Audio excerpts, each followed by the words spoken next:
can I so ได้เลยค่ะก็วันนี้นะก็เดี๋ยววันนี้ที่ประชุมที่เป็นการบ้านเมื่อสัปดาห์ที่แล้วนะคะก็คือว่าถ้าเราจำรอบที่แล้วได้คือเราก็จะให้ทุกคนทำโปรโตไทป์เนาะเราได้ทำแบบจำลองเอ่อแล้วก็หลังจากนั้นเนี่ยเราก็ให้กันบ้านให้น้องๆทุกคนเนี่ยไปขอฟีดแบ็กจากยูเซอร์นะแล้วก็ขอในเพื่อที่จะขอสิ่งที่น้องเนี่ยทำได้ดีเฮ็ดได้ดีใช่ไหมสิ่งที่น้องต้องปรับปรุงคำถามเพิ่มเติมแล้วก็แนวความคิดเพิ่มเติมสำหรับการทำโปรโตไทป์เนาะแล้วก็สิ่งที่อาจารย์ขอให้ทำนะคะก็คือเอ่อเอ่อเป็นช่องนี้มาเนาะแล้วก็ตอนที่ไปพรีเซนต์ให้น้องๆนะคะเพราะฉะนั้นเดี๋ยวเราจะขอตัวแทนกลุ่มเริ่มเลยดีกว่าเรามีกลุ่มหมาป่าตอนนี้ของครูก็เจอมาที่กลุ่มหมาป่าพอดี so the wolf group would present first กลุ่มหมาป่าเริ่มเลยค่ะเดี๋ยวสบายดี เดี๋ยวครู stop share screen ให้หรือว่ากลุ่มหมาป่าจะให้ครูช่วยแชร์สกรีนค่ะโดยให้อาจารย์สร้างแชร์สกรีนให้เลยเพราะว่าน้องจะพรีเซนต์เลยโอเคแป๊บหนึ่งนะคะเดี๋ยวขอ stop แชร์ตรงนี้เดี๋ยวครูจะไปพูดใน Can I be in loud room ฮัลโหลได้ยินไหมเอ่ยกลุ่มหมาป่าโดยได้ยิน อ๋อ โดยได้ โอ ยิน เค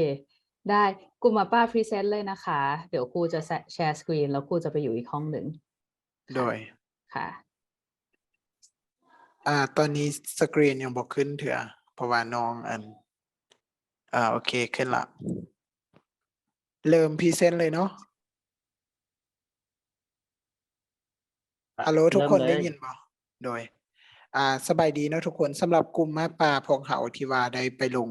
พื้นที่เนาะไปลงสัมภาษณ์ผู้ฮู้ก็คือลุงขมรอยู่ที่บ้านเสียงแมนเมืองจอมเพชรแขวงลาดบางฉะนั้นสิ่งที่เราได้ไปหาลุงเพิ่นก็คือพวกเราได้ไปหาลุงเพิ่นเบิ่งเกี่ยวกับการออกแบบโคมไฟของพวกเราเนาะซึ่งว่าสิ่งที่เฮ็ดได้ดีสำหรับลุงเพิ่นบอกเนาะก็คือการเฮ็ดโคมไฟนี้เพิ่นก็เคยมีประสบการณ์ในการเฮ็ดรูปแบบนี้มาก่อนแล้วแต่ว่าบ่แม่นแบบที่พวกน้องออกแบบเนาะอาจจะเป็นรูปแบบอื่นฉะนั้นเพิ่นว่าสำหรับการเฮ็ดออกแบบลายลวดลายมาจั่งซี้เพิ่นก็พอเฮ็ดได้ดีบ่มีปัญหาหยังแล้วก็การจัดหาวัสดุใหม่นี่ก็มีความสะดวกสบายอยู่โดยที่บ่มีหยังติดขัดเนาะตัวนี้เป็นสิ่งที่เพิ่นเฮ็ดได้ดีส่วนสิ่งที่ปรับปรุงเพิ่นว่าควรปรับปรุงคือปรับเปลี่ยนรูปแบบของการเฮ็ดรูปโคมไฟหั้นคือพวกเราได้ไปหาเพิ่นเฮ็ดแม่นพวกเราออกแบบเฮ็ดเป็นรูปดอกจันเนาะจะมีเหลี่ยมทางเทิงแล้วก็เหลี่ยมทางลุ่มเป็นรูปดอกจันแต่ว่าเพิ่นว่าคันถ้าว่าปรับเปลี่ยนหั้นอยากเป็นรูปวงบนเพื่อว่ามันจะเป็นการสะดวกในการที่เพิ่นเฮ็ดแล้วก็ออกแบบหั้นง่ายกว่าสินะเพราะว่าเฮ็ดรูปดอกจันการที่เราจะเอาดอกไฟเข้าทางหน้ามันจะยุ่งยากหน่อยนึงเพราะว่าเราจะได้สร้างเป็นเหลี่ยมเป็นหยังมันก็จะค่อนข้างยากหน่อยนึงแล้วก็คำถามเพิ่มเติมเนาะสำหรับคำถามที่ลุงถามของเราก็คือลุงเพิ่นถามว่าพวกร้านอยากได้ขนาดเท่าใดเนาะซึ่งว่ามีขนาดหลวงสูงหลวงกว้างเท่าใดเพราะว่าตัวนี้เราก็ยังบ่ได้กำหนดเทื่อตอนที่พวกเราออกแบบเนาะพวกเราบ่ได้กำหนดว่ายาวเท่านี้กว้างเท่านั้นแต่ว่าไปหาลุงเพิ่นก็อันนี้ก็ขอบใจลุงที่เพิ่นได้ถามพวกเราคืนพวกเราจึงได้ตัดสินใจว่าพวกเราจะเอาขนาดเท่านี้หลวงสูงเท่านี้สินะแล้วก็สุดท้ายก็แม่นความคิดเพิ่มเติมเนาะความคิดเพิ่มเติมก็คือลุงเพิ่นอยากให้พวกร้านนี้ให้กลุ่มพวกน้องนี้ตัดแก่นทางในออกก็คือทำอิฐพวกน้องหั้นจะใส่แก่นทางในอันโคมไฟหั้นเนาะแต่ว่าเพิ่นว่าถ้าตัดออกเลยแก่นมันหั้นเพราะว่ามันจะสะดวกในการที่เราจะยัดดอกไฟเข้าไปทางในเพราะว่ามันจะเป็นการสบายกว่าถ้าเราเอาแก่นใส่ยัดดอกไฟมันก็จะยุ่งยากวิธีเฮ็ดก็จะค่อนข้างยุ่งยากอีกหน่อยนึงฉะนั้นเพิ่นว่ามันจะเป็นการง่ายแล้วก็ไม้ที่เพิ่นเอามาเฮ็ดหั้นแม่นเพิ่นเอาไม้เหี้ยมาเฮ็ดเนาะเพราะว่าไม้เหี้ยมันจะเป็นไม้อ่อน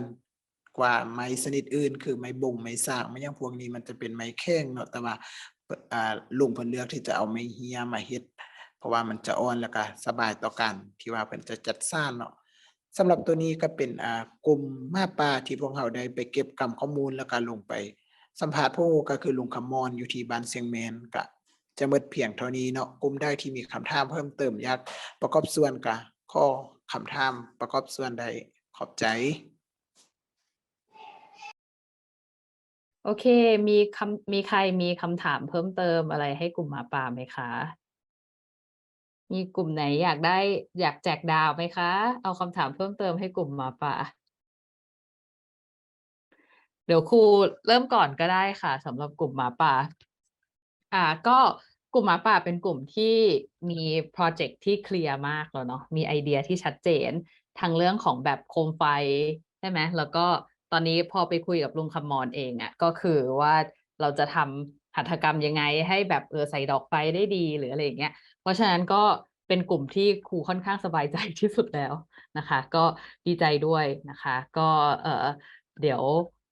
เห็นกลุ่มหมาป่าได้ข้ามไปสเต็ปเรื่องเขียนว่าจะอุปกรณ์อะไรบ้างใช่ไหมวันนี้หลักๆโปรเจกต์เราก็คือหลักๆที่เราจะทำวันนี้ก็คือมา list out ว่าจะต้องมีซื้ออุปกรณ์อะไรบ้างนะคะ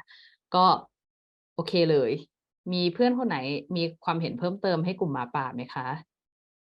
Is there any groups that have that want to ask both questions ไม่มีเนาะมีหรือเปล่างั้นเดี๋ยวกลุ่มต่อไปเชิญเลยเอากลุ่มไหนอยากพรีเซนต์บ้าง โดยเห็นแล้วไอ้ตน โอเคเว้าเลยเด้อ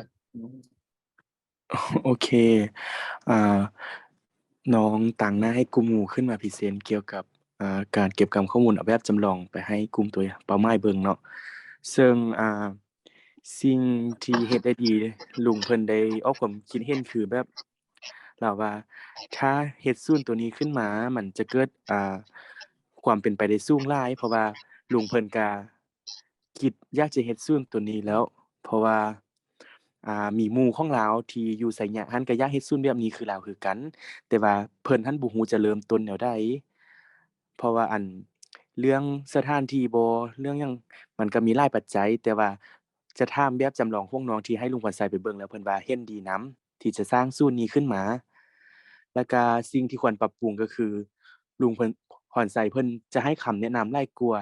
ถ้าสร้างศูนย์ตัวนี้ขึ้นมามันก็น่าจะมีข้อยุ่งยากหลายอย่าง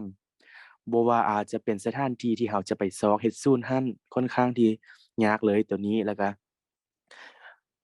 ต้องได้ผลิตเครื่องดนตรีเพิ่มเข้าในศูนย์หั้นแล้วก็ต้องได้ซอคนที่ลิ้นระนาดเป็นหั้นเข้ามาสอนเรื่องประจำอยู่ศูนย์ซึ่งเพิ่นคิดว่าถ้าจะไปตั้งศูนย์อยู่บ่ใดบ่หนึ่งเพิ่นต้องคำนึงถึงเสียงเวลาเราเล่นดนตรีบ่มายังบ่สอนดนตรีหั้นนะย้านจะไปรบกวนสถานที่ที่อยู่อ้อมข้างของศูนย์หั้นตัวนี้ลุงเพิ่นแนะนำให้มาและคำถามเพิ่มเติมที่พวกน้องไปถามลุงพรไสก็คือแบบว่าถ้าศูนย์ตัวนี้เกิดขึ้นมาลุงพรไสหั้นจะมีวิธีแนวใดเพื่อรักษาศูนย์นี้ให้มันอยู่ตลอดไปซึ่งลุงพรไสเพิ่นตอบว่าอยากให้มีองค์กรหรือว่าภาคส่วนใดหนึ่งเข้ามามีส่วนร่วมหรือว่าเป็นตัวตั้งตัวจริงของศูนย์หั้นเพื่อจะบ่ให้ศูนย์หั้นแบบว่าตั้งขึ้นมาประมาณน้อยหนึ่งบ่แล้วย้านมันจะหายไปนะคันว่าบ่มีไผสนใจบ่มีไผมาเรียนแล้วก็มันย้านมันสูญเสียไปตัวนี้แล้วก็อีกคำถามหนึ่งที่กลุ่มหมู่ถามลุงพรไสว่าหลังจากนอกจากระนาดแล้วลุงพรไสต้องการสอนหยังเพิ่มบ่สิแล้วลุงพรไสเพิ่นตอบว่าเพิ่นอยากส่งเสริมเกี่ยวกับดนตรีพื้นเมืองลาวก็คือทุกชนิดเลยถ้าเป็นไปได้เพิ่นจะเอาเครื่องดนตรีมาเพิ่มตัวอย่างว่าเป็นกลองบ่เป็นอ่าที่เกี่ยวกับดนตรีพื้นเมืองลาวโดยอันตัวนี้แม่นข้อมูลที่กลุ่มหมู่ไปเก็บได้ขอบใจ กลุ่มงูค่ะแล้วโอเคตอนนี้ประเด็นของกลุ่มงูเนาะก็คือเรื่องของแบบระนาดใช่ไหมคะแล้วก็เอ่อแล้วก็ที่เขาบอกว่ามีปัญหาเรื่องเสียงแล้วก็ตอนนี้มันก็ยังมีปัญหาเรื่องเอ่อเรื่องอะไรนะเอ่ออุปกรณ์ไม่พอเนาะใช่ไหมเขาก็ให้คำแนะนำที่น่าสนใจเออเพื่อนคนอื่นมีไอเดียอะไรไหมคะที่อยากจะมีคำถามอะไรกลุ่มงูเพิ่มเติมไหมคะมีใครมีคำถามไหมเอ่ยโดยน้องข้อถามเด้อ โกลเด้นโดยสำหรับกลุ่มหมู่เนาะศึกษาเกี่ยวกับระนาดแล้วบัดนี้เฮายังฮู้ว่าปัญหา ตัวที่กรมงูหันยกขึ้นมาก็คือแม่น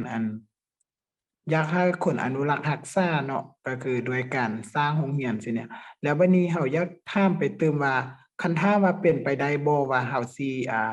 เฮ็ดสิ่งใดสิ่งหนึ่งที่เป็นการอนุรักษ์โดยการจับมันขึ้นมาให้มันเป็นรูปธรรมน่ะโดยที่ว่ามันบ่เป็นนามธรรมสิ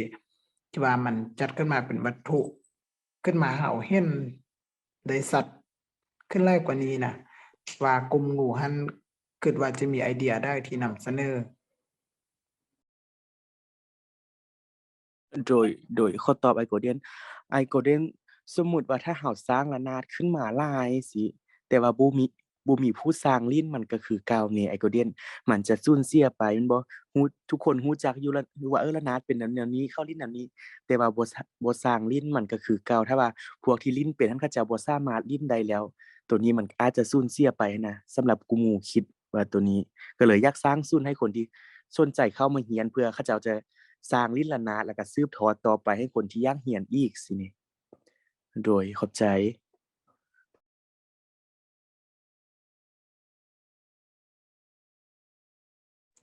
โดยอันนี้ขอบใจเนาะสำหรับคำถามคำตอบของน้องทองซี่ก็คืออยากประกอบส่วนน้อยหนึ่งเนาะตัวนี้ก็คือถ้าสมมุติเป็นไปได้อันนี้ตามความคิดของอายเนาะอ่าอยากให้ลุงหรือว่าผู้ที่เป็นระนาดท่านลงไปสอนนักเรียนแต่ละโรงเรียนสิเป็นไปได้บ่สินะแบบหลังจากที่เรียนเขาอาจจะเอาชั่วโมงพักเที่ยงบ่หรือว่าชั่วโมงหลังจากเลิกเรียนจากประมาณ30 นาทีบ่หรือว่า40 50หรือว่าชั่วโมงหนึ่งก็ได้สำหรับเป็นการสอนให้นักเรียนผู้ที่มีความสนใจที่ว่ามีความสนใจที่อยากเรียนระนาดแท้ๆตัวนี้ก็คือเป็นสิ่งที่เราสามารถเฮ็ดขึ้นมาได้โดยที่มันเป็นรูปธรรมหลายกว่าและมีความเป็นไปได้หลายกว่าที่เขาจะเฮ็ดศูนย์ว่าเรื่องการเฮ็ดศูนย์สิมันเฮ็ดได้แต่ว่ายังจะเว้าเรื่องงบประมาณเรื่องนั้นเรื่องนี้เรื่องสถานที่อิหยังซี้มันอาจจะเป็นระยะยาวสินะแต่ว่าถ้าว่าสิ่งที่อ้ายเสนอนี้มันก็น่าจะมีความเป็นไปได้หลายกว่าสิ่งที่กลุ่มพวกน้องนั้นศึกษามาตัวนี้เป็นความคิดประกอบส่วนของอ้ายเนาะ โดยขอบใจไอ้ Golden แต่ว่าตัวนี้พวกน้องเคยยกปัญหาขึ้นมาแล้วว่าลุงพรแสนเพิ่นอยากจะเข้าไปสอนระนาดให้แต่ละโรงเรียนโดยการผลิตระนาดแต่ว่ามันจะเป็นไปได้ยากนะเพราะว่ามันจะมีหลายโรงเรียนและอีกอย่างหนึ่งลุงพรชัยเพิ่นก็อายุค่อนข้างที่จะหลายแล้ว ถ้าว่าจะให้เพิ่นเดินทางไปตลอดบ่หรือว่าไปแต่ละโรงเรียนในภาคเที่ยงให้เพิ่นเที่ยวไปเที่ยวมานะอันนี้มันก็อาจจะเป็นความยุ่งยากนิดหนึ่งแต่ว่าสำหรับไอเดียไอ้ Golden ก็ถือว่าดีหลายเพราะว่า มันก็มีทางที่จะเป็นไปได้สูง เพราะว่าถ้าเราเอาระนาดลงไปแต่ละโรงเรียนบางทีเขาเจ้าก็ให้ความสนใจแล้วก็มาเรียนนำเราหั้นนะโดยขอบใจคำแนะนำจากอ้าย Golden เจ้าเราขอเสริมหน่อยหนึ่งเด้อ อืม ก็คือที่ไอ้ Golden เว้ามาเนาะก็คือเรื่องสถานที่นี่แม่นทางกลุ่มเราอาจจะได้ไปประสานงานกับทางศูนย์ สวด. หรือว่าศูนย์วัฒนธรรมเด็กน้อยในเรื่องสถานที่เพราะว่าในศูนย์วัฒนธรรมเด็กนั้นเขาเจ้าก็ได้แบบอนุรักษ์รักษาตัวนี้ไว้เดะก็พวกเราก็อาจจะได้แบบประสานงานนำเขาเจ้าก็ได้มีจั่งซี้นะโดยมีแต่ส่ำนี้เด้อ ข้ออนุญาตเนาะเสริมเกี่ยวกับคำถามของ Golden เนาะตัวนี้พวกเรา ฮัลโหล ตาม เจ้า ที่พวกเราหั้นเราจะเฮ็ดศูนย์หั้นเนาะเพราะว่าคันถ้าว่าจะให้ลุงไปสอนตามแต่ละโรงเรียนนั้นมันก็เป็นไปได้ แต่ว่า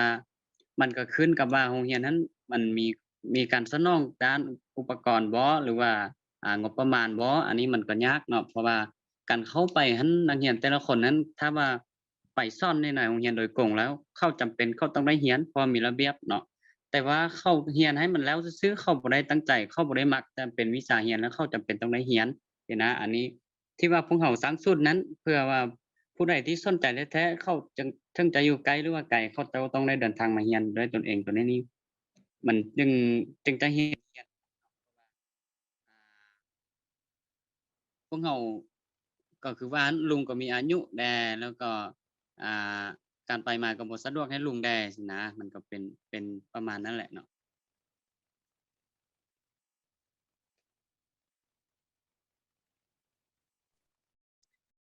โอเคค่ะลีขอบคุณมากเลยที่เสริมดีเนาะกลุ่มงูช่วยกันพูดถึงประเด็นนี้ก็จริงๆแล้วพวกเราก็คิดกันจริงๆก็มีหลายกลุ่มเนาะที่ทำเป็นเหมือนเซ็นเตอร์เหมือนเป็นศูนย์เนาะเช่นทั้งกลุ่มงูเองหรือว่ากลุ่มเพนกวินเองหรือว่ากลุ่มกระต่ายเองที่มองว่าอยากจะทำเป็นเรื่องศูนย์แต่จริงๆแล้วเนี่ยอย่างที่อย่างที่โกเด้มพูดนั่นแหละว่า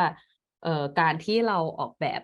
เป็นศูนย์เนี่ยมันก็อาจจะทำมันก็เป็นสเกลโปรเจกต์ที่ใหญ่ใช่ไหมคะมันก็อาจจะทำไม่ได้ภายในแบบ2-3 อาทิตย์ที่เพราะว่า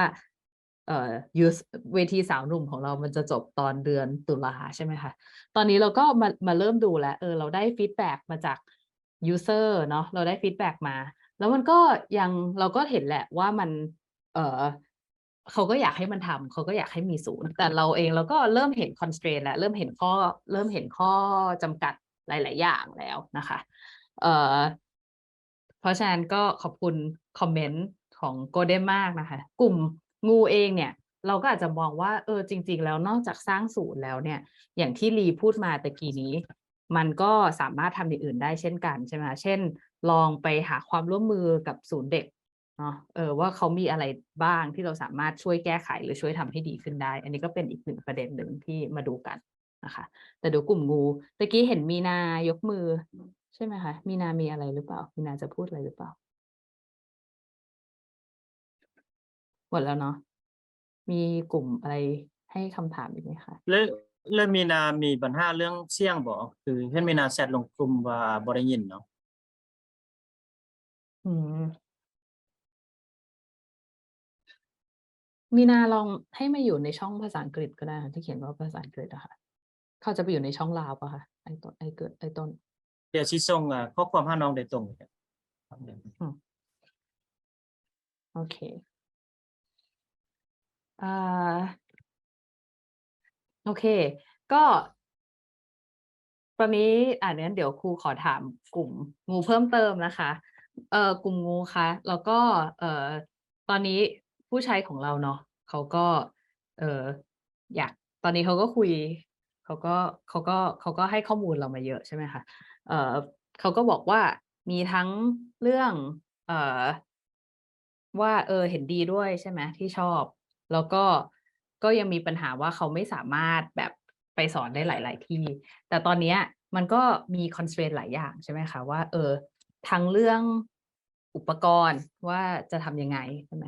จริงๆแล้วเราก็อาจจะหาโซลูชันเพิ่มเติมได้นะถ้าเกิดศูนย์มันยังเป็นปัญหาอยู่นะคะลองเดี๋ยวเรามาคุยกันในกลุ่มว่ามีแบบไหนบ้างที่จะสามารถแก้ไขปัญหาได้โอเคต่อไปขอกลุ่มเพนกวินก็ได้ค่ะกลุ่มเพนกวินพรีเซนต์เลย โดยสบายดีหมดทุกคนเนาะน้องเองดังได้กับกลุ่มแพนกินเนาะที่จะมานำเสนอเกี่ยวกับแบบจำลองที่เรานำเข้าไปสอบถามเกี่ยวกับผู้รู้ซึ่งเป็นลุงทองพันเนาะที่เป็นข้อมรดกซึ่งสำหรับสิ่งที่เราเฮ็ดได้ดีเนาะสำหรับ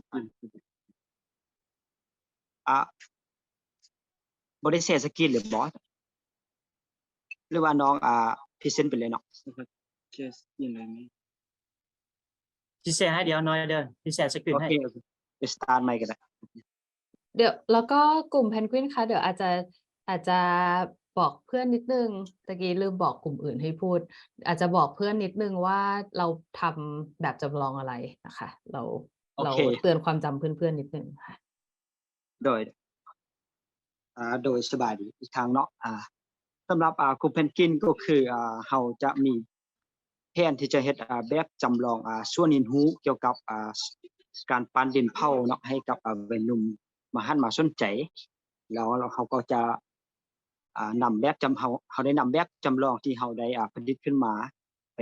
ให้กับผู้รู้ที่เป็นเจ้าของมรดกเนาะให้เพิ่นเพิ่มคำแนะนำให้ทางเขาอีกทีนึงสำหรับสิ่งที่เฮ็ดได้ดีก็คือเป็นการส่งเสริมให้ศูนย์มีรายได้เพิ่มขึ้นและยังเฮ็ดให้นักท่องเที่ยวหรือคนภายนอกท่านมาสนใจหลายขึ้นเนาะเกี่ยวกับการที่เราที่ถามจากผู้รู้มาก็สิ่งที่ควรปรับปรุงก็คือเพิ่นได้นำเสนอเกี่ยวกับ เพิ่นว่าบ่มีแรงงานหรือว่าแรงสิมือของสร้างปั้นยังมีน้อยเนาะหรือก็ทางด้านเทคนิคแล้วก็วิชาการในการปั้นก็โดยเฉพาะแม่นเตาเผาที่ยังบ่มีเพียงพอสำหรับในการเผาแล้วก็มีคำถามเพิ่มเติมมีหยังมีหยังแดที่อยากพัฒนาเพิ่มภายในศูนย์ปั้นดินแล้วก็ความต้องการภายในศูนย์มีหยังแดแล้วก็เพิ่นก็ให้คำแนะนำมาเพิ่นอยากให้มีร้านขายเครื่องย่อย แล้วก็ร้านอาหารอยู่ในศูนย์หั้นอีกตื่มเพราะว่าเวลาที่นักท่องเที่ยวเข้าไปก็จะบ่มีหยังเลยเนาะสำหรับที่เพิ่นเข้าไปบ่มีที่เฮ็ดให้ลูกค้าอยู่ดนขึ้นแล้วก็บ่มีสิ่งที่ดึงดูดใจให้ลูกค้าอยากเข้าไปเรียนหั้นเพราะว่าเวลาที่ลูกค้าเข้าไปก็คือเห็นแต่เขาเจ้าปั้นให้แล้วก็ก็จะบ่มีร้านอาหารหรือว่าร้านเครื่องดื่มอยู่ในหั้นเลยแล้วเขาก็แนะนำเรื่องเกี่ยวกับแบบจำลองเราก็จะมีร้านกาแฟแล้วก็มีศูนย์ที่ให้เด็กน้อยเข้าไปเรียนรู้อีกตื่มสำหรับการพรีเซนต์ของกลุ่มเพิ่นกินก็หมดเพียงเท่านี้เนาะทางกลุ่มได้มีคำเห็นหรือว่าคำแนะนำก็สามารถเพิ่มเติมทางกลุ่มเราได้ก็ขอบใจ โอเคโกลเด้นยกมือแล้วแต่เดี๋ยวขอขั้นแป๊บหนึ่งใช่ไหมอันนี้ก็เหมือนเป็นการแป๊บหนึ่งเดี๋ยวขอถามกลุ่มเพนกวินก่อนว่า อันนี้เราจะพัฒนาศูนย์ใช่ไหมคะเราไม่ได้จะทำศูนย์ใหม่ถูกไหมแม่นโอเคแล้วก็พัฒนาศูนย์สิ่งที่เขา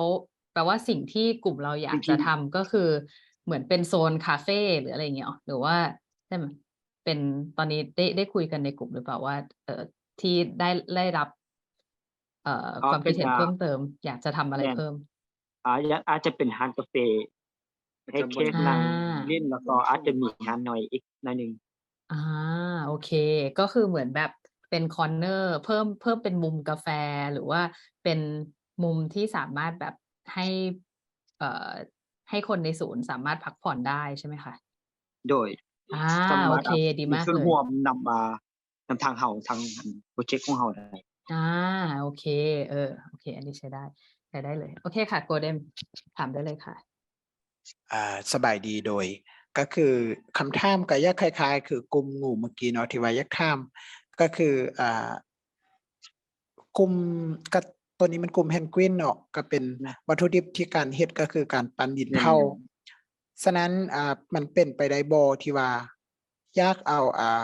ตัวที่ว่าการปั้นดินเผาหันมาคิดไอเดียเนาะมาเฮ็ดให้มันเป็นรูปธรรมนะคือตัวอย่างคือกลุ่มของกลุ่มอาปาเนาะก็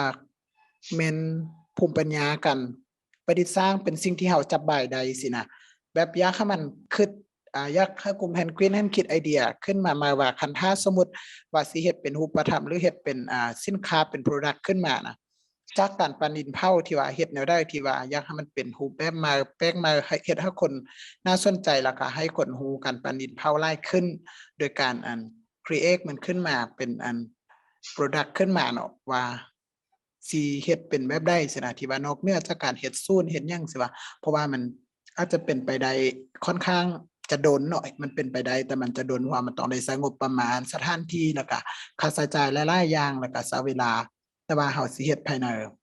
คืออาจารย์ซ้ำเว้าเมื่อกี้เนาะเดือนหน้านี่เฮาก็จะพรีเซนต์แล้วถ้าว่าคิดเป็นไอเดียคิดจากการเอาวัตถุดิบจากสิ่งที่เฮามีอยู่แล้วเอามา create เป็นสินค้าหรือว่าเป็น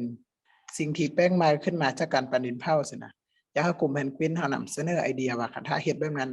คิดอยากเฮ็ดหยังประมาณนี้นี่แหละโดยขอขอบใจสำหรับคำแนะนำเนาะแม่นเฮาก็อาจจะเกี่ยวกับการผลิตให้มีหลากหลายรูปแบบคือการเฮาก็ได้ถามความคิดเห็นเกี่ยวกับลูกทองพันธุ์เกี่ยวกับเรื่องนี้เกี่ยวกับเราก็ได้แนะนำว่าอยากจะเฮ็ดหลายรูปแบบแล้วก็หลากหลายให้ลูกค้าสามารถเลือกได้หลากหลายรูปแบบการใช้งาน เกี่ยวกับการปั้นดินบ่ว่าจะเป็นการปั้นอย่าให้แต่โทษสำหรับตะกี้เราก็แนะนำให้ว่าสำหรับตะกี้แม่นเพิ่นจะปั้นแต่ให้แล้วก็อ่างเก็บน้ำแต่ว่าเดี๋ยวนี้ก็เริ่มมีการพัฒนาไปตามการตลาดของผู้สมใช้เพิ่นก็เลยเข้ามาออเดอร์มีหลายรูปแบบบ่ว่าจะเป็นพวกไฟบ่หรือเป็นโทรลมไม้ที่แตกต่างจากเพื่อนบ้านเนาะเพิ่นก็ได้สามารถเฮ็ดให้ได้ตัวนี้เนาะ โอเค ก็กลุ่มหมาป่านะพยายามคอนเวิร์ตเพื่อนๆให้มาทำ product ใช่ไหม ให้มาทำเป็นผลิตภัณฑ์คล้ายๆกลุ่มหมาป่านะคะ จริงๆแล้วก็อยากจะให้กลุ่มของกลุ่มเพนกวินเนี่ยอาจจะมองหลายๆออปชันเนาะอันนี้ก็ผลิตภัณฑ์ก็อย่างกลุ่มเพนกวินก็ทำเครื่องปั้นดินเผาอยู่แล้วใช่ไหมคะแล้วก็แต่ว่าสิ่งที่ขาดจริงๆสำหรับเซ็นเตอร์เนี่ยมันก็อาจจะเป็นมุมกาแฟหรือมุมที่ทำให้คนอยากจะอยู่ต่อใช่ไหมคะอันนี้ก็จะเป็นกลุ่มที่ให้ฟีดแบ็กมีกลุ่มไหนที่อยากได้ฟีดแบ็กอีกไหมมีกลุ่มไหนที่อยากให้ฟีดแบ็กกลุ่มเพนกวินอีกไหมคะมีใครอยากให้ฟีดแบ็กกลุ่มเพนกวินไหม มีจักเฮ็ดจักข้อความจะมีพรมาลัยเนาะ ค่ะฝากให้ต้นอ่านได้ จะมี ค่ะ พรมาลัยด้วยพรมาลัยถามว่าอยากถามว่าถ้าสมมุติว่าบ่มีรายได้เสริมนี้ทางศูนย์อย่างยากที่จะส่งเสริมการปั้นดินเผาบ่ อืม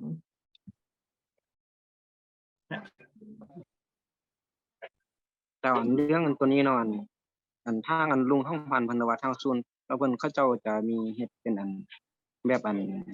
แบบจัดแบบฝึกอบรมโดยเฉพาะเนาะทางว่าบ่มีรายได้ที่จะเข้ามาในศูนย์นั้นเขาเจ้าอาจจะมีการจัดฝึกอบรม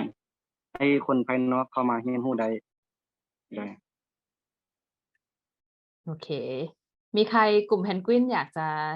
ให้มีใครอยากจะให้ฟีดแบ็กกลุ่มเพนกวินไหมคะ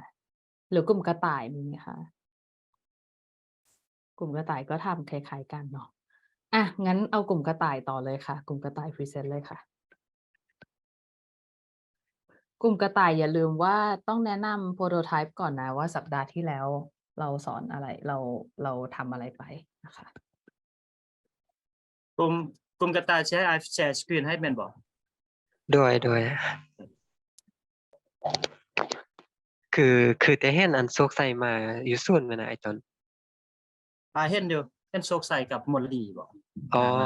เออ ลองอันให้โชคใส่พรีเซนต์เลยก็ได้ติหรือว่าจะให้น้อง โดยอันน้องพรีเซนต์เลยก็ได้ โดยสบายดีทุกๆคนเนาะสบายดีทางอาจารย์แล้วก็หมู่เพื่อนในซุมหมดทุกคน น้องชื่อวรรณสินพงษ์สวัย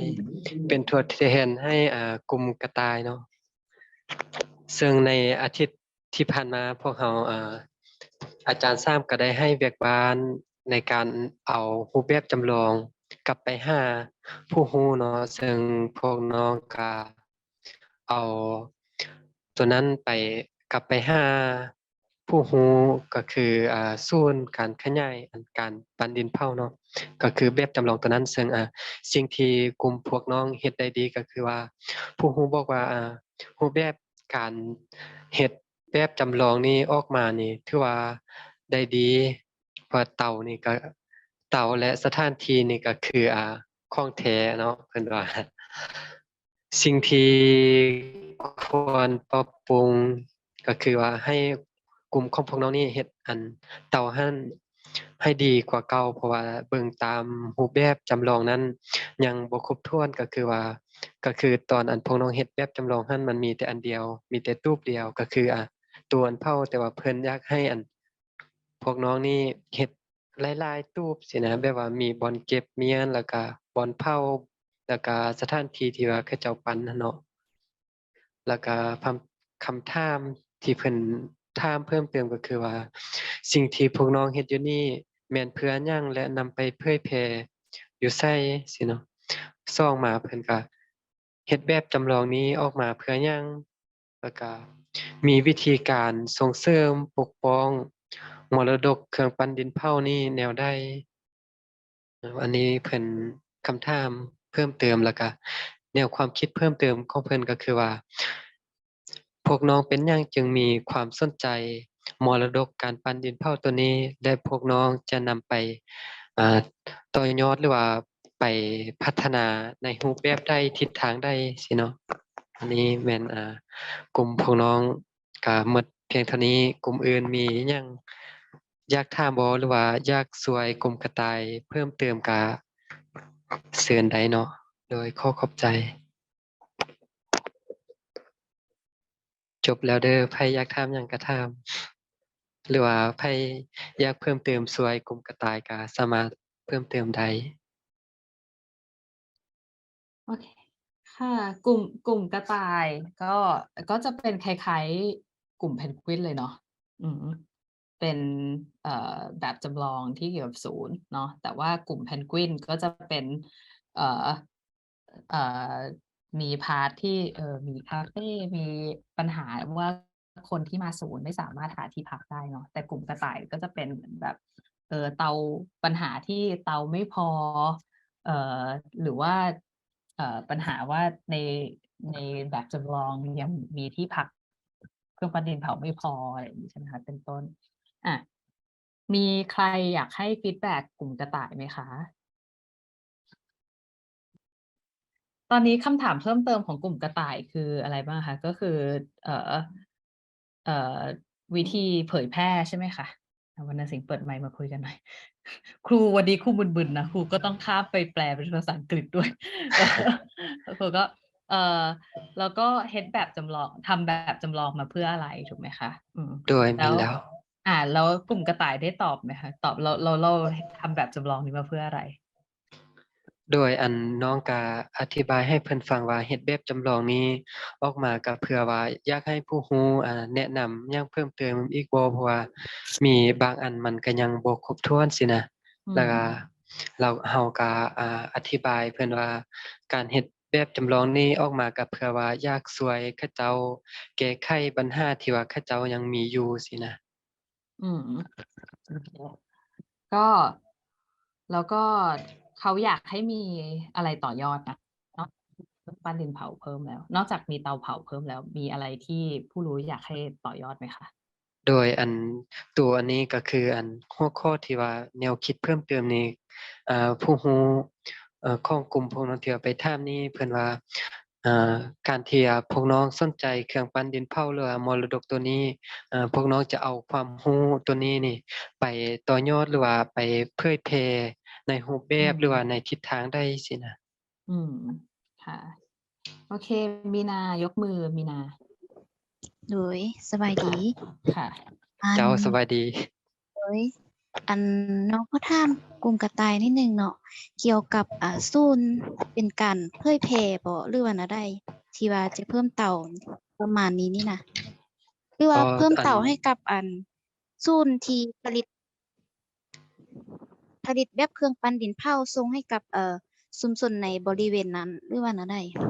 โดยแม่นแหละอันนี้ก็คือว่าหัวข้อของพวกเขาเลือกก็คือการขยายศูนย์ปั้นดินเผาเนี่ยเพราะว่าในปัจจุบันนี้ศูนย์หั้นมันมีแต่บ่อนเดียว แต่ว่าเราอยากขยายไปหลายๆบ่อนสินะเพื่อที่ว่าคนที่ว่าที่สนใจทางด้านตัวนี้เข้ามาเข้าถึงได้ง่ายสินะแล้วก็เพิ่มบ่อนที่ว่าเพราะว่าสถานที่เก็บเมียนยังบ่พอ อ๋อ ว่าแนวใด โดย ก็ แสดงว่ามีลูกค้าเข้ามาแบบสั่งซื้อหรือว่าออเดอร์กับศูนย์นี้หลายบ่หรือว่าส่วนหลายนี่จะเป็นลูกค้าประเภทใดคนในชุมชนหรือว่าคนต่างแขวงหรือว่าต่างประเทศเป็นส่วนใหญ่ ตามที่ว่าเราสอบถามเอื้อยแสงเพชรเนาะลาวบอกว่า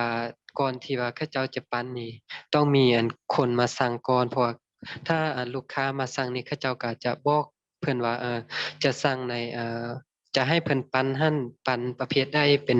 ให้บ่เป็นโทดอกไม้บ่หรือว่าเป็นอันอื่นสินะเขาเจ้าก็จะบอกขนาดความสูงความกว้างขนาดใหญ่น้อยสินะเพราะว่าเขาเจ้าจะได้ปั้นให้เพิ่นตามนั้น อ๋อ โดยแสดงว่าคนในชุมชนนั้นจะเป็นคนจะเป็นลูกค้าส่วนใหญ่แม่นบ่ คนที่ว่ามาสั่งนี้ส่วนหลายจะเป็นผู้ที่เฮ็ดธุรกิจเนาะก็คือว่าอยู่แถวโรงแรมบ่ร้านอาหารซี้นะเขาเจ้าจะมาสั่งบางบางคนเขาเจ้าก็ สั่งไปประดับประดาอยู่ตามเรือนสินะ อ๋อ โดยแล้วถ้าเป็นไปได้บ่ถ้าว่าอั่นลูกค้าส่วนใหญ่เป็นนักธุรกิจหรือว่าโรงแรมห้างร้านนี่เขาจะสามารถสอบถามความต้องการเขาเจ้าว่าเขาเจ้าต้องการจะเฮ็ดในรูปร่างแบบใดแล้วก็ผลิตภัณฑ์แนวใดที่อันจะให้เขาเจ้าแบบสนใจในอันรูปร่างลักษณะนั้นแล้วจึงเฮ็ดให้แบบสินค้าเรามีอันการส่งออกหลายขึ้นจึงจะเฮ็ดให้มีทุนในการสร้างศูนย์ต่อๆไป เป็นการแบบวางสาขาแต่ละสาขาไปสิถ้าเรา อ๋อ มีฟีดแบ็กความต้องการในผลิตภัณฑ์หลายขึ้นเราก็จะมีทุนหลายขึ้นจะเป็นไปได้บ่ แม่นแหละอันตัวนี้ก็คือว่าเขาเจ้าอ่าก่อนที่ว่าเขาเจ้าจะสั่งหั้นเนาะเขาเจ้าก็คืออันค่อยบอกกันแหละเขาเจ้าก็จะเพราะว่าเขาเจ้าเคยมาสั่งเขาเจ้าก็จะรู้แล้วว่าตัวเองอยากได้หยังอยากได้ลักษณะใดรูปใดแบบว่า สมมุติว่าปันให้ยกตัวอย่างว่าปันให้บ่ถ้าลูกค้าว่าอยากให้ประดับประดามันก็คือว่า แกะเป็นดอกไม้บ่หรือว่าอันใดบ่สินะเขาเจ้าก็เฮ็ดตามนั้น ที่จริงมันมีรูปเดี๋ยวจะส่งให้ไอ้ต้น อันรูปแบบของเครื่องปั้นดินเผาบ่ แม่นแหละเพราะว่าตอนนั้นไปถ่าย แม่นเป็นผลิตภัณฑ์มื้อนั้นไปนี่เขาเจ้าก็ปั้นหลายเพราะว่าลูกค้ามาสั่งเขาเจ้าเอาไว้สินะเดี๋ยวสิลงกลุ่มอันใหญ่ให้ว่าเขาเจ้าสั่ง อันโดย มันเป็น เดี๋ยว แบบ เราสามารถต่อ ใด ยอดสร้างเป็นอันแบบผลิตภัณฑ์ที่พิเศษขึ้นกว่าเก่าเพื่อเป็นการช่วยสร้างแม่นก็เครือข่ายในการผลิตภัณฑ์ตัวนี้นี่ให้มีความนิยมขึ้นแล้วก็สร้างรายได้ให้แก่ศูนย์ได้บ่กลุ่มกระต่าย จน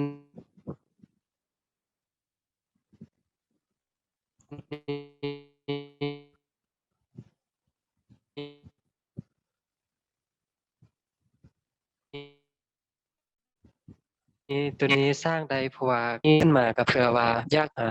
ตัวนี้ไว้ให้ลูกให้หลานได้สืบทอดหั้นแหละส่วนสินะ โอเครู้เลยว่า โดยขอบ เพราะ ใจ ว่า ขอบใจสำ เพราะว่าส่วนตัวนี้เป็นมันบ่แม่นของไผเนาะแต่ว่าเป็นรัฐเนาะเป็นโครงการที่ว่ารัฐเพิ่นจัดให้แล้วก็ให้คนนำในชุมชนหั้นเนาะที่ว่าผู้ใดที่ว่าบ่มีเวียกหรือว่าค่าเฮ็ดงานทำหั้นเข้ามาศึกษาเข้ามาเรียนรู้เพื่อที่ว่าเขาเจ้าจะมีวิธีทางในการเลี้ยงชีพเลี้ยงครอบครัวตัวเองได้สินะอันนี้เป็นรายได้เสริมให้คนในชุมชน โอเคค่ะ ก็ขอบคุณบีนาอีกแล้วนะคะ ก็พยายามบีนาก็ทำให้กลุ่มเนี่ยอยากจะออกไปแนวทำผลิตภัณฑ์มากขึ้นเนาะเพราะว่าตอนนี้แบบถ้าทำมาเป็นเซ็นเตอร์อย่างเงี้ยมันก็ไม่ได้มันก็อาจจะต้องมีปัญหาเรื่องการต้องไปสร้างเตาเผาหรือแล้วก็ต้องไปสร้างเตาเผาใช่ไหมซึ่งมันก็อาจจะใช้เวลานานนะคะก็อาจจะมองว่าแล้วเราจะพัฒนาผลิตภัณฑ์อย่างไรให้ตรงกับให้ตรงกับคนที่อยากจะมาเป็นลูกค้ามากขึ้นนะคะเดี๋ยวให้จบนะคะแล้วเดี๋ยวเราจะมาสรุปอีกทีกลุ่มช้าง โดยอันเดียวเด้ออันอยู่ในเซตเนาะอยู่ในเซตไพ่ไทม์นี่ มณีจันทร์บ่เดี๋ยวอ่านให้ก็ได้ ค่ะ มณีจันทร์ถามว่าแล้วจะมีแนวคิดแบบใดเพื่อสร้างนวัตกรรมใหม่เพื่อเจาะตลาดกลุ่มคนทั่วไปที่สามารถเอาไปนำใช้ได้และจะเป็นการโฆษณาเป็นในตัว อันนี้มันแน่นอนอยู่แล้วเนาะอันการเพราะว่าคนที่ว่าเข้ามาในส่วนนั้นล้วนแล้วแต่เป็นอันผู้ที่ว่า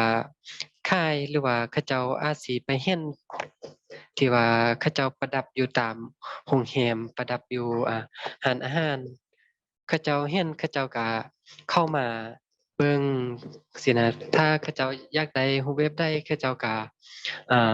บอกอันผู้ที่ว่าเขาเจ้าจะสร้างหั้นเขาเจ้าก็เฮ็ดออกมาส่วนหลายนี่เครื่องปั้นดินเผาแน่นอนมีคนต้องการอยู่แล้ว เพราะว่าตามที่น้องไปตามถนนหนทางเนาะก็คือว่าตอนมื้อวันอังคารที่ผ่านมาเนาะน้องขี่รถตั้งแต่บ้านวิสุทธ์ลงไป ก็คือเห็นซ่องหานอยู่ตลาดภูซี่เนาะที่ว่าเพิ่นจะเป็นอันลูกค้าประจำทางศูนย์ที่ว่าสั่ง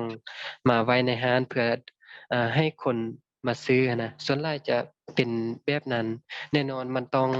ออกสู่ตลาดอยู่แล้วตัวนี้นะ อืมค่ะ ก็โอเค งั้นเดี๋ยวเราไปกลุ่มช้างก่อนเลยดีกว่าค่ะกลุ่มช้างพร้อมพรีเซนต์ค่ะ ดีมากเลย โอเคได้คือปัญหาเรื่องโปรโตไทป์ที่เราเอาไปเสนอกับผู้รู้ของเราขึ้นก็คือเราอยากเฮ็ดมาได้ให้เขาเจ้าให้การอ่านหนังสือนี่นะกลับมาเป็นที่รู้จักอีกครั้งหนึ่งแล้วก็ให้สังคมเข้าใจถึงปัญหาโดยการเล่าผ่านวิดีโอไปยังสื่อมีเดียต่างๆหลังจากที่เราได้ให้ผู้รู้ได้เบิ่งแล้วเพิ่นก็ได้ประกอบความคิดความเห็นมาว่าสิ่งที่เฮ็ดได้ดีเนาะก็คือการที่พวกเราตัดสินใจนำเอาการอ่านหนังสือนี่นะไปเผยแพร่ให้ไปนุ่มเพื่อให้เขาเจ้ารู้จักหลายยิ่งขึ้นผ่านสื่อต่างๆนี่นะมันเป็นการตัดสินใจที่ผู้รู้เองก็สนับสนุนเนาะเพราะว่าวัยหนุ่มสมัยนี้เขาเจ้าก็มักเล่นโทรศัพท์หลายก็เลยว่าเพิ่นก็เห็นดีแล้วก็ดีรู้สึกดีใจที่ว่าเราได้นำเอาสื่อนี่นะมาโฆษณามาเผยแพร่การอ่านหนังสือนะพร้อมกันนั้นผู้รู้เองก็พร้อมที่จะสนับสนุนให้ข้อมูลเต็มที่กับพวกเราส่วนสิ่งที่ควรปรับปรุงเนาะเพิ่นบอกว่าเนาะในที่ผ่านมาเนาะหรือว่าให้กับพวกเราเนี่ยพยายามระมัดระวังบางอันที่เป็นการละเมิดพื้นที่ของพื้นที่ส่วนตัวของผู้รู้หลายจนเกินไปบ่ก็อาจจะบ่เอามานำเสนอเพราะว่าก่อนหน้านี้เคยมีคนที่ว่ามาถ่ายทำชีวิตของผู้รู้คือแม่เหล็กนี่นะเพิ่นนำไปเผยแพร่นะมีการละเมิดจนเกินไปเช่นว่าเข้าไปถ่ายทำในห้องนอนของแม่เนาะไปถ่ายทำตอนที่เพิ่นห้างก็ตื่นมาเนาะอันทีมงานถ่ายทำของเขาเจ้ากับมันยืนท่าหน้าเฮือนจนเฮ็ดให้เพิ่นรู้สึกอึดอัดบ่ค่อยรู้สึกพอใจเนาะแล้วก็ถ่ายตอนที่เพิ่นกำลังนุ่งเครื่องอยู่เปลี่ยนเครื่องอยู่ก่อนที่จะออกไปเฮ็ดเวียกพร้อมกันนั้นก็ตอนเพิ่นไปเฮ็ดเวียกก็ทีมถ่ายตัวนั้นก็นำไปจนสุดๆจึงมันก็เฮ็ดให้ผู้รู้ก็รู้สึกแบบอึดอัดบ่พอใจซึ่งคันถ้าว่าเฮาเนาะที่จะไปเฮ็ดที่จะถ่ายเนาะเพิ่นก็แนะนำว่าอาจจะบ่เข้าไปถึงจุดๆนั้นหลายจนเกินไปส่วนคำถามเพิ่มเติมเพิ่นก็ถามมาว่ามีพอที่มีความเป็นไปได้บ่ที่จะมีการสนับสนุนให้เกิดมีการสร้างการหรือว่าบ่อนสอนการอ่านหนังสือนี้เนาะเพื่อที่แม่หั้นมีความต้องการที่อยากจะไปสอนแต่ว่าบ่มีบ่อนสอนเนาะพร้อมกันนั้นเพิ่นก็ถามว่ามีความเป็นไปได้บ่ที่จะรื้อฟื้นเอาการอ่านหนังสือและการขับหลังต่างๆนี่นะที่บ่ได้มีมาดนแล้วกลับมาอีกครั้งก็คือก่ออาการอ่านหนังสือการขับลำไปต้อนรับแขกอยู่ในพิธีต่างๆเป็นต้นแนวคิดที่เพิ่นต้องการเพิ่มเติมขึ้นมาก็คืออยากให้สะท้อนถึงปัญหาของผู้อ่านให้หลายขึ้นตึมคือนอกเหนือจากปัญหาการเข้าใจผิดทางด้านสู่เศร้าแล้วการด้านคำเว้าแล้วก็เว้าถึงชีวิตการเป็นอยู่ของผู้อ่านหนังสือเนาะการว่าจ้างการอ่านหนังสือและอยากให้เห็นและอยากให้ทีมของพวกเรานี่ยกให้เห็นถึงว่าการอ่านหนังสือนี่ก็เป็นหนึ่งในศิลปะการแสดงที่ฮิตของประเพณีลาวของเรามาแต่ต้นนั้นเนาะบ่ได้มีเจตนาอื่นๆนอกเหนือจากการรักษาฮิตของประเพณีดั้งเดิมมาไว้และเป็นความเบิกบานมวลซืนสร้างสีสันภายในงานอันนั้นก็คือผลของการไปลงพื้นที่ครั้งที่2ของพวกเราโดยเข้าใจกลุ่มนี้ชัดเจนดีมากเลยค่ะ กลุ่มช้าง